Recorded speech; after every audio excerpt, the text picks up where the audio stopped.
How do we begin to tell these last tales of wonder, that amongst all the rest, all the quests are of our own ancient peoples?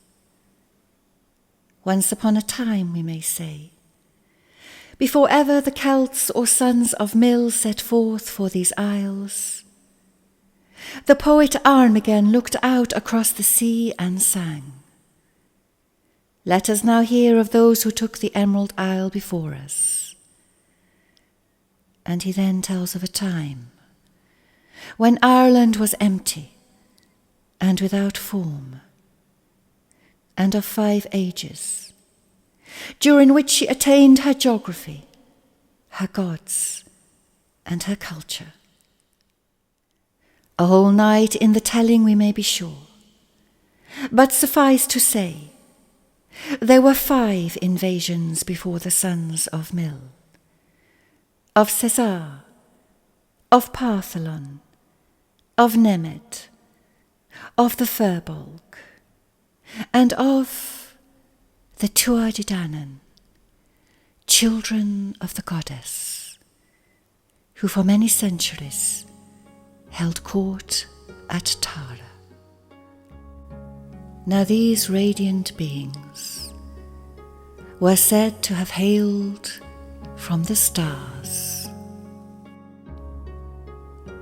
They came not in boats, nor marching overland, but wafting purposely through the air as an army of spirits, alighting softly on the fields on the first day of May. Now it is said that they brought with them 4 magical gifts from each of the great cities of the stars. From Phalius they brought the roaring stone of the great Firl. From Phineus they brought the magic spear of Lud of the long arm. From Goreus came the immortal sword of Nuada of the silver hand. And finally, from Morius, they brought the sacred cauldron of the Dagda that could feed a whole company and still remain full to the brim. So sang the poet Armaggen to the sons of Mill, and when dawn came, they set sail for Ireland.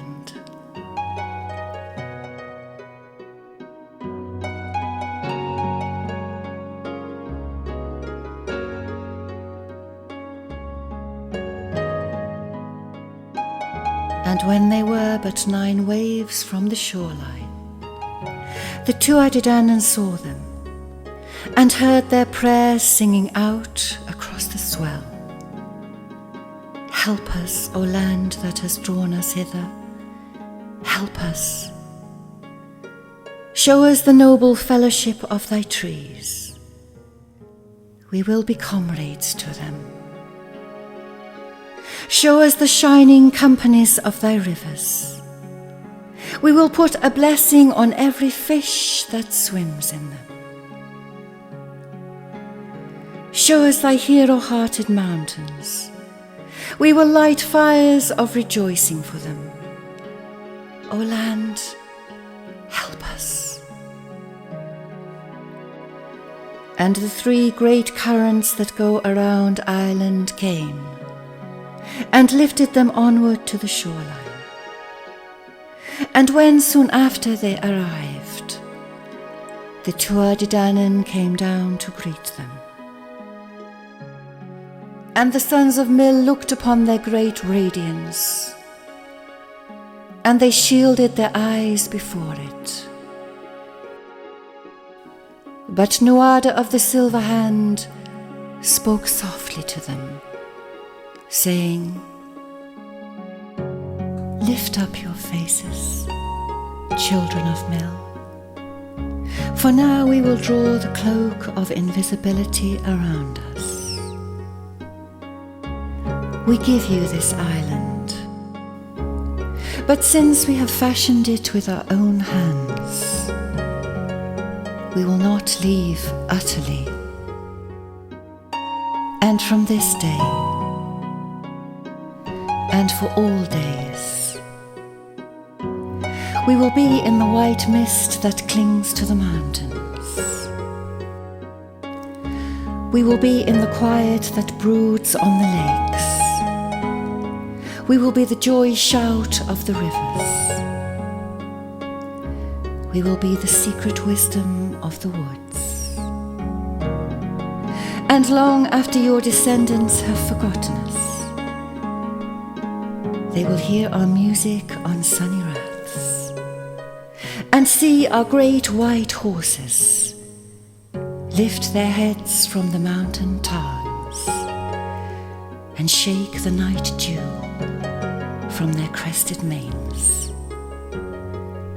And in the end they will know that all beauty in the world comes back to us.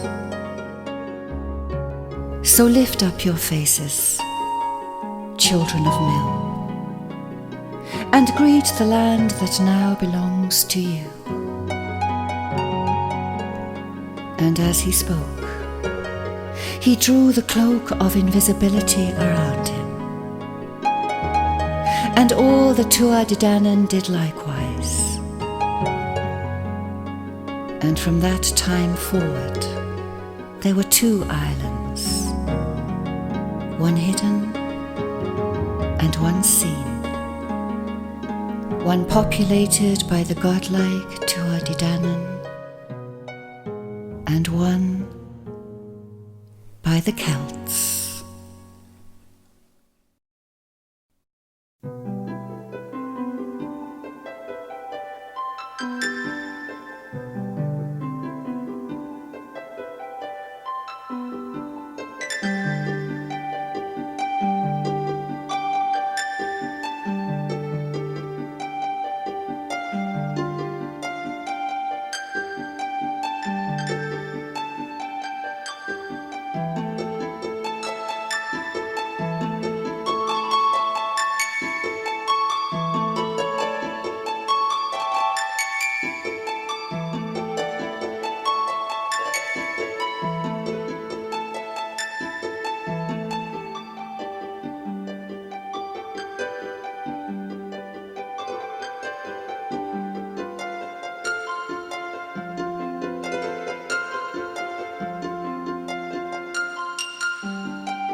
Now the Welsh Celts, like the Irish, relate their ancestral origins in a wondrous mythology, contained for those who care to inquire, in the Welsh triads, and in the 4 branches of the Mabinogion.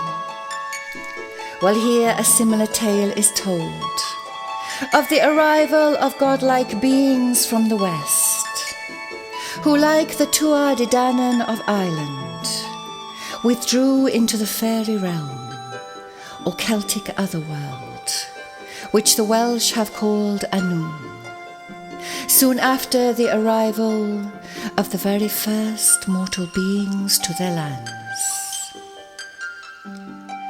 Now the exact location of Annwn is not known, though it is said that it may be found under the sea, beneath the waters of a lake, through a magic mist, or upon distant islands, east of the sun and west of the moon. It may be known also as Avalon, as the Cyr Shi, or as the honeyed plain of bliss. Those who dwell there know not of time, for they are forever ageless in their prime. Nor know they of sickness or of sorrow, for they are the mighty ones, first gods and goddesses of the Celtic peoples, who came in time to inhabit these isles. Now it is said that they possessed also 4 magical gifts, including a sacred cauldron that was warmed by the breath of 9 muses and rimmed with a ring of pearls.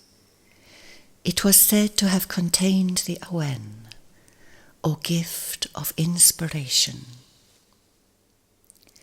But beware, all ye yearning souls, who would sail the perilous routes to Annwn in quest of such a cauldron.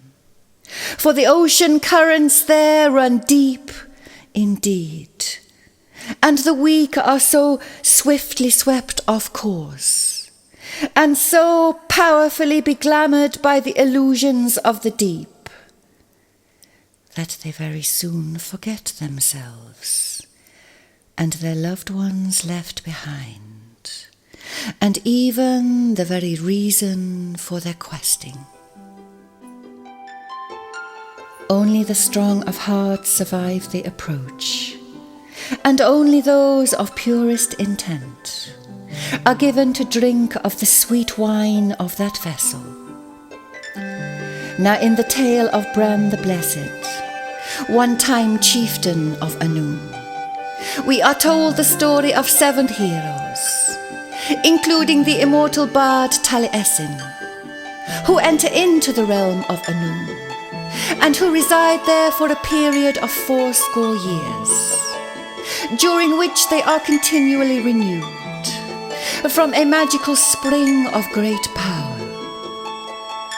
Oh, and there they were without stint and were joyful, and notwithstanding all the sorrows they had seen before their eyes, and notwithstanding that they themselves had suffered, there came to them no remembrance of either that or of any other sorrow in the world.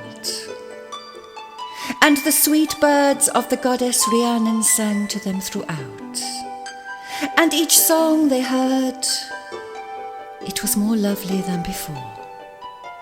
And very soon they no longer noticed the passing of time, nor could any tell of his fellow that he had grown older during that period. Oh, perfect is my seat in Kirshi, sings Taliesin of this paradise. Nor plague nor age harms him who dwells therein. Manwydion and Pryderi knew it. 3 tuneful instruments around the fire played before it, and around its corners are ocean currents, and the wonder-working spring is above it. Sweeter than white wine is the drink of it.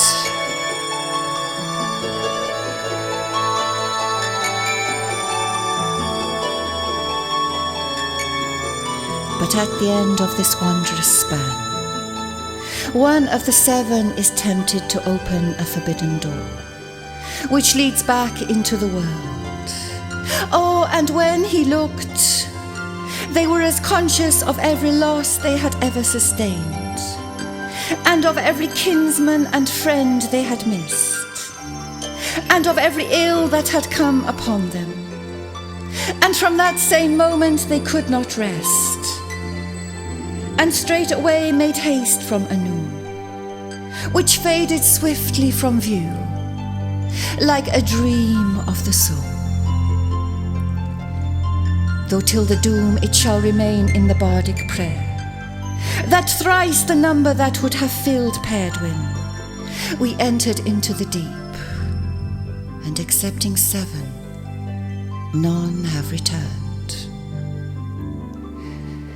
And when at last Taliesin, immortal bard of Cymru, completed his long song concerning the quest for the cauldron of inspiration known to us now as the Holy Grail, all the ills of those who heard it were completely dissolved.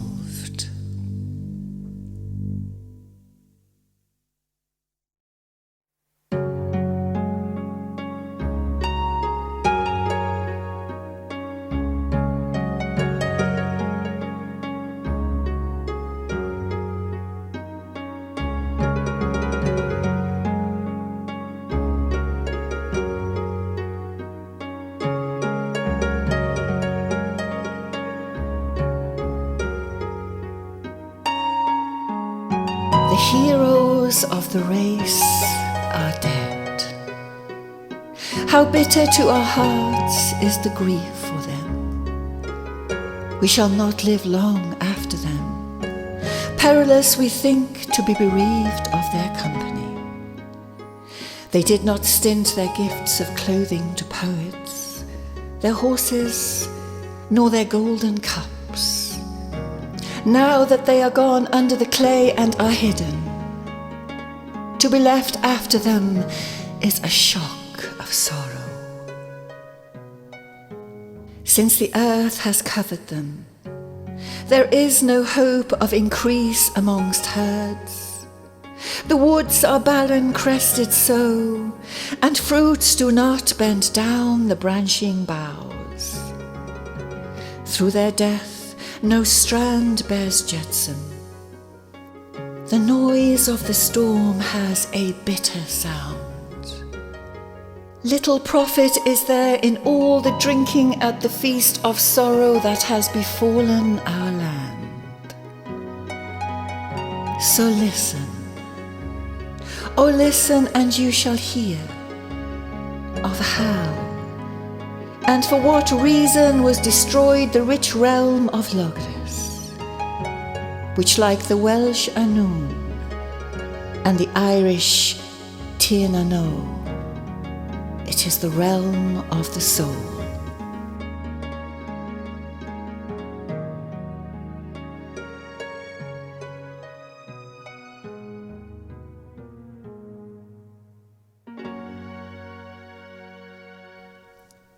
Since the raping of the muses of the well, since the striking of the fatal blow, the land has dried up and turned to waste. The mysterious castle of Bron, the rich fisherman who keeps the holy vessel, has vanished, and paths to the courts of joy within are lost beyond recall. Now in Camelot, the wizard Merlin cries out that a king lays terribly wounded in the deepest depths of the forest and will never be cured until a knight, foremost amongst those seated at the round table, has done mighty deeds of arms, of bounty, and of nobility. And only when he has asked what one does and whom one serves with the Grail will the king be cured and the enchantments fall which are at present in the land of Britain. Well, there were many brave knights who took up willingly this most high and holy challenge, striking out into the forest, one here and one there, and each vowed never to rest until the castle was rediscovered, the king healed of his wounds, and the wasteland of Logres restored to the full. Yet of the many who set forth, 3 alone were destined to succeed, And these were Sir Galahad, whose story is one of spiritual transcendence; Sir Bors, who came to attest to the truth of the Grail; and Sir Perceval, the perfect fool, upon whom the mystery is founded, and whose story we shall take up briefly here. Now the legend tells that it was to him that a path to the lost castle was first revealed, where he was welcomed by Bronn the rich fisherman, who first presented him with a broken sword, then directed him to a small chapel within, where a wounded king cried out in his torment. And there Sir Perceval witnessed a mysterious procession, during which a bleeding spear and carved stone dish were carried through the interior of that place by two mysterious knights, led by a damsel of pure and matchless beauty, who bore the Holy Grail itself, veiled beneath a cloth of silk. Oh, and the light that shone forth from that vessel was so bright that even the stars in the night sky were put out by it. But despite repeated reminders given to him at the outset of the quest to ask the meaning of these things, Sir Perceval remained silent. And straightway the castle and all its inhabitants vanished, and the young knight found himself alone once more in the desolate wastes of the forest, where very soon after the beautiful damsel who had led the procession of the Holy Grail appeared to him. Though her countenance and her form were much changed, and it seemed to our hero as if all the weight of time had come suddenly upon her, and weeping bitterly, she rebuked him, saying that his failure to ask the essential question has much prolonged the agony of the wounded king, who can now neither die nor find relief from his torment. Nor can the wasteland, nor her own lost beauty ever be restored until that question is finally asked. Well, for 7 years thereafter, Sir Perceval wandered the forest, seeking endlessly to retrace his steps. And trial and tribulation met him at every turn, and all his good intentions were tested to the hilt in otherworldly adventures too numerous to mention here. But let it be understood that oftentimes he was brought to the brink, and that which was light appeared darkly to him, and that which was dark shed out abundant light. And in this way he was put severely to the test, and helped and hindered according to his needs, until finally, when the 7 years were past and gone, there dawned a wisdom in his heart, and he was enabled to arrive at the dwelling of a hermit, who presented him with a golden key and silken cloak embroidered with the image of a golden dove. Now no one knows exactly how he proceeded from that place. Some say it was by way of a perilously narrow bridge that appeared then before him. Yet others proclaim that magically the great golden wings upon his cloak quickened and stirred to life, and he was at once borne upward and onward to the castle of the Grail ahead. And there a place is already prepared for him at a great round table, where sit the seekers and the keepers of the Grail from all the centuries of the quest, including the ancient Celtic heroes of long ago, and Sir Galahad and Sir Bors from his own court in Camelot, and elves and fairy folk too, and men and women strangely clad from times still yet to come. And all there feasted together as one company, and each had a tale of wonder to impart. Then the young Sir Perceval, with the knights of his own time, was led to the small chapel within, where still the wounded king cried out in his torment. And there he witnessed again the magnificent procession of the Holy Grail, the mysterious bleeding spear and carved stone dish.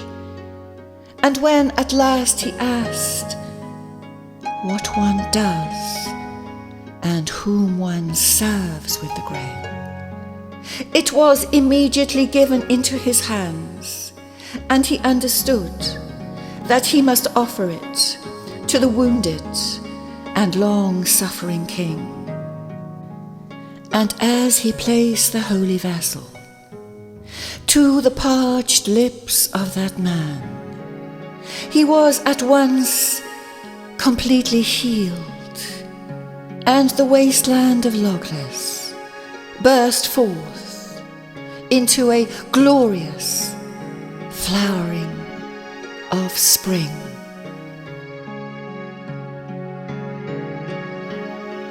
Now afterwards, the 3 knights of the Grail were spirited away on the ship of Solomon to the high city of Sarras, where a final mass of the quest was celebrated midst a great company of angels. And at that time it was given unto Sir Galahad to bear the hallow of the sword to the high altar of that place, followed by Sir Bors with that of the spear, though she who preceded them all, and who bore the Holy Grail itself, unveiled at last to the heavens, was the once dishonoured maiden, whose beauty was now so restored that all who looked upon her imagined a glorious rising of the sun. And unto her it was given to offer up the holy vessel, whereupon a wondrous being of light appeared from within, saying, My knights and my servants and my true children, who are come out of mortal life into spiritual life, oh, I will no longer hide from you, but you shall see a part of my secrets and my hidden things.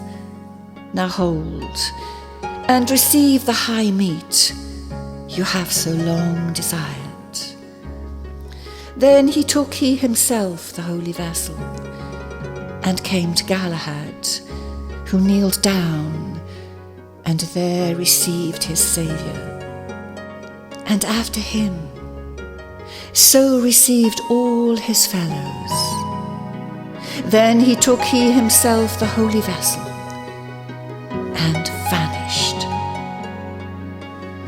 Now it is said that then Sir Galahad expired in an odour of sanctity, while Sir Bors returned to Camelot with stories of the great quest.